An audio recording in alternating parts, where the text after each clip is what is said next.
नमस्कार, ललितास रेसिपी चॅनलमध्ये तुमचं खूप खूप मनापासून स्वागत आहे. आपण इथं सोयाबीन वडे टाकून खिचडी बनवणार आहोत. तर छान अशी मोकळी मोकळी खिचडी होण्यासाठी मी कशी बनवलेली आहे तर व्हिडिओ शेवटपर्यंत बघा. ही खिचडी 10 ते 15 मिनिटात तयार होते, त्यामुळे सर्वांनाच आवडते. तर बघू शकता तुम्ही इथं मी सोयाबीन वडे घेतलेले आहे. तर मी अशा पाकिटमधूनच 200 ग्रॅमचं पाकिट आहे त्यामधूनच घेतलेले आहे. तर थोडे मध्यम आकाराचे आहेत, छोटे पाहूनच घेतलेले आहे. हे भिजल्यानंतर थोडेसे मोठे होतात. तर इथं मी गरम पाणी टाकून घेत आहे. गरम पाणी टाकल्यानंतर थोडंसं असं मिक्स करून घ्यायचं आहे आपल्याला आणि त्यानंतर मी इथं 1 चम्मच मीठ टाकून घेत आहे आणि आपल्याला हे सोयाबीन वडे 10 ते 15 मिनटं भिजून घ्यायचे आहे. मीठ टाकल्यानंतर थोडंसं असं मिक्स करून घ्या आणि इथं आपण आता वडे भिजत आहे तोपर्यंत आपण इकडं आता खिचडी बनवण्यासाठी काय काय साहित्य लागत आहे आपण ते बघूया. तर इथं मी आता सर्व कांदा टमाटर कापून घेतलेला आहे. तर इथं मी एक कांदा कापून घेतलेला आहे, असा उभा आडवा चिरून घेतलेला आहे आणि त्यानंतर मी इथं बारीक चिरून घेतलेला आहे टमाटर आणि मी लसूण इथं ठेचूनच घेतलेला आहे. कोथिंबीर बारीक कापून घेतलेली आहे, कढीपत्ता, एक बटाटा आणि बारीक चिरून घेतलेली आहे हिरवी मिरची. तर आपले सोयाबीन वडे छान आता इथं भिजलेले आहे, बघू शकता छान असे मोठे मोठे झालेले आहे. तर या पद्धतीने आपल्याला भिजून घ्यायचे आहे. मी एक तुम्हाला सोयाबीन वडा असा दाबून बघितला तर तो अलगद असा मऊ होत आहे. तर आपल्याला इथं थोडं थोडं करून सर्व पाणी याच्यामधलं काढून घ्यायचं आहे. याच्यामध्ये अजिबात आपल्याला पाणी ठेवायचं नाही, नाही तर मग असा उग्रट वास येतो. तर मी सर्व असं याच पद्धतीने आता त्यामधलं पाणी काढून घेत आहे. सोयाबीन वडे मी इथं आणखी एका पाण्याने धुवून घेत आहे, म्हणजे छान आपले स्वच्छ होऊन जातात. त्यामधला थोडासा फेस असतो तो सुद्धा इथं निघून जातो आणि उग्रट वास तो पण येत नाही. तर ह्याच पद्धतीनं मी आता परत एकदा सोयाबीन वड्यामधलं पाणी काढून घेत आहे. तर सर्व सोयाबीन वडे आपले इथं आता पाणी काढून झालेले आहे. तर आपण इथं आता खिचडीला फोडणी देऊया. तर सर्वात आधी मी इथं मोहरी टाकून घेतलेली आहे. मोहरी छान तडतडली की त्यानंतर आपल्याला इथं अर्धा चम्मच जिरे टाकून घ्यायचे आहे. तर या पद्धतीने तुम्ही सुद्धा खिचडी बनवू शकता, खरंच खूप छान लागते चवीला. अशी खिचडी तुम्ही लहान मुलांच्या टिफिनसाठी सुद्धा बनवू शकता. तर इथं मी लसूण टाकून घेतलेला आहे. लसूण टाकल्यानंतर आपल्याला लगेचच इथं कांदासुद्धा टाकून घ्यायचा आहे. लसूण कांदा आपल्याला एकत्रच असा तळून घ्यायचा आहे. तर ह्या पद्धतीने मी कांदा आणि लसूण तळून घेत आहे. तर छान कांदा आपल्याला इथं तळून घ्यायचा आहे. त्यानंतर आपण इथं आता कढीपत्ता आणि हिरवी मिरचीसुद्धा टाकून घेणार आहे. तीसुद्धा छान अशी तळली गेली पाहिजे, यासाठी आपल्याला लगेचच इथं हिरवी मिरची आणि कढीपत्ता टाकून घ्यायचा आहे. तर ती पण छान तेलामध्ये परतून घ्यायची आहे, म्हणजे खिचडीमध्ये चव छान उतरते. मिरची छान तळून झाल्यानंतर आपल्याला इथं टमाटर टाकून घ्यायचं आहे. तर मी इथं टमाटर टाकून घेतलेलं आहे. टमाटरसुद्धा आपल्याला छान इथं तेलामध्ये परतून घ्यायचं आहे आणि टमाटर तळत असताना आपल्याला इथं मीठ टाकून घ्यायचं आहे. तर इथं मी 1-1.5 चम्मच मीठ टाकून घेणार आहे, म्हणजे पटकन आपलं टमाटर शिजलं जातं, त्यामुळे इथं मी मीठ टाकून घेतलेलं आहे. तर आपल्याला छान 1 ते 2 मिनटं आता इथं परतून घ्यायचं आहे, म्हणजे सर्व मसाले इथं छान परतून घेतल्यानंतरच आपल्याला इथं तेलामध्येच आपल्याला इथं हळद टाकून घ्यायची आहे. तर इथं मी 1 चम्मच हळद टाकून घेतलेली आहे.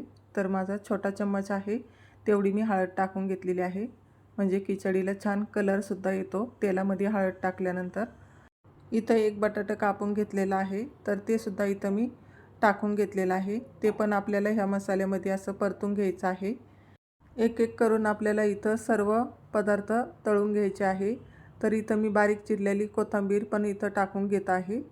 ती पण आपल्याला तेलामध्ये छान अशी परतून घ्यायची आहे. आपण इथं एक एक करून सर्व पदार्थ छानपैकी असे तळून घेतलेले आहे, त्यामुळे आपल्या खिचडीला छान चव येते. तर इथं मी कांदा लसूण मसाला घेतलेला आहे.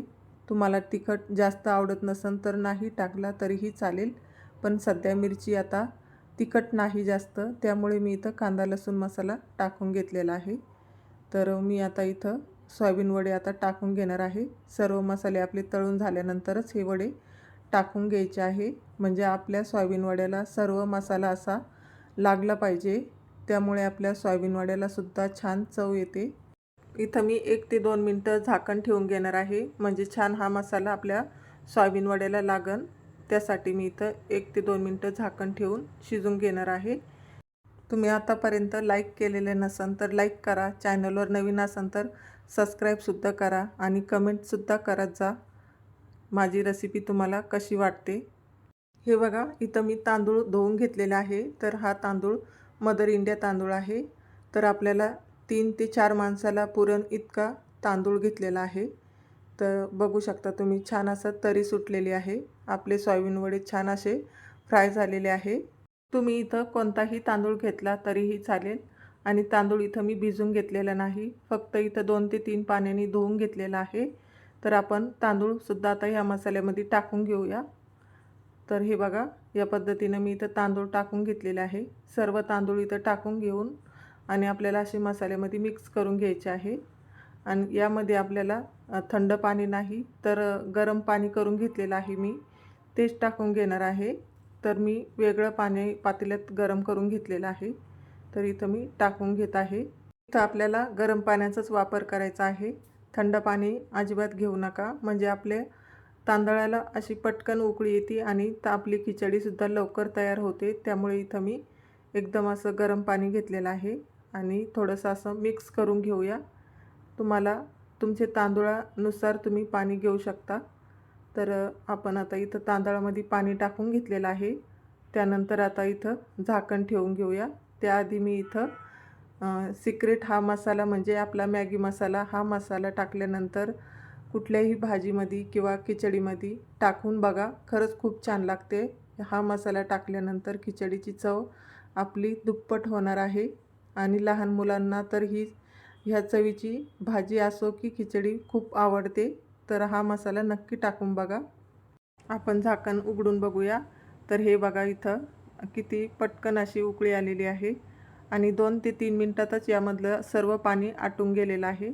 तर आपल्याला इथं आता कमी गॅस करूनच इथं खिचडी पूर्ण शिजून घ्यायची आहे.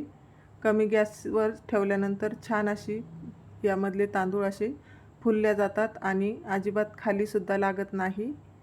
इथं मी आता झाकण ठेवून इथं 10 मिनटं आता खिचडी शिजून घेणार आहे. हे बघा, इथं आता 10 मिनटं झालेले आहे. तर आपण बघूया. बघू शकता किती छान अशी खिचडी आपली एकदम अशी मोकळी मोकळी आणि छान फुललेली आहे. तर तुम्ही कुठलाही तांदूळ घ्या, पण खिचडी ह्याच पद्धतीने बनवू शकता तुम्ही. खरंच खूप छान लागते आणि चवीलाही सुद्धा एकदम एक नंबर. बघू शकता तुम्ही, इथं छान अशी सर्व खिचडी अशी मोकळी मोकळी झालेली आहे. तर कधी तुम्हाला भाजीपोळी बनवायचा कंटाळा आला तर ह्या पद्धतीने एकदा नक्की बनवून बघा. अशी खिचडी तुम्ही मुलांच्या शाळेच्या टिफिनला सुद्धा देऊ शकता. तर इथं मी थोडीशी कोथिंबीर वरून टाकून घेतलेली आहे. आजची खिचडी तुम्हाला कशी वाटली कमेंटमध्ये नक्की सांगा. व्हिडिओला लाईक करा, चॅनलवर नवीन असाल तर सबस्क्राईब करा. पुन्हा अशाच नवीन नवीन रेसिपीसोबत पुन्हा भेटूया. तर व्हिडिओ शेवटपर्यंत बघितल्याबद्दल धन्यवाद.